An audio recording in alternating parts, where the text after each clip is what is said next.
20ஸ்ல ஃப்ரெண்ட்ஷிப்பை பற்றி நான் சொல்ல விரும்புகிற ஒரே விஷயம், it's okay to lose them.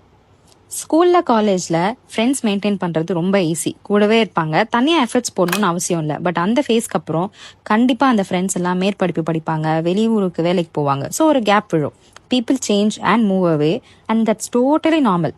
எந்த ஒரு ஃப்ரெண்ட்ஷிப்புமே ஒரே மாதிரி லைஃப் ஃபுல்லாக வரணும்னு அவசியமே இல்லை. நீங்களே 4 வருஷம் முன்னாடி இருந்த மாதிரி இப்போ இல்லைல்ல.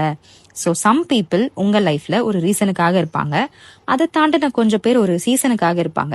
ரொம்ப ரொம்ப குறுகிய நபர்கள் மட்டும்தான் லைஃப் லாங் இருப்பாங்க அண்ட் தட்ஸ் ஓகே. நீங்களே இப்போதான் அடல்ட்டிங் ஆரம்பிச்சு புதுசாக வாழ்வியல் கடினங்களை கடந்துகிட்டு இருக்கீங்க. இந்த காலத்தில் உங்களை விட்டு விலகணும்னு நினைக்கிறவங்கள எக்காரணத்தை கொண்டும் இழுத்து பிடிக்கணும்னு நினைக்காதீங்க. போறவங்களை அவங்க போக்கில் போக விட்டுருங்க. அதுதான் 2 சைடுக்குமே நல்லது.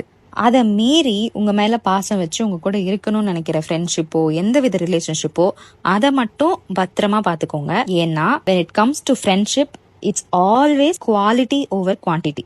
நீங்க உங்க 20s நேவிகேட் பண்ணிட்டு இருக்கீங்கன்னா இந்த சீரீஸ் மேபி உங்களுக்கு ஹெல்ப்ஃபுல்லா இருக்கலாம். ஸோ ஃபாலோ பண்ணிக்கோங்க.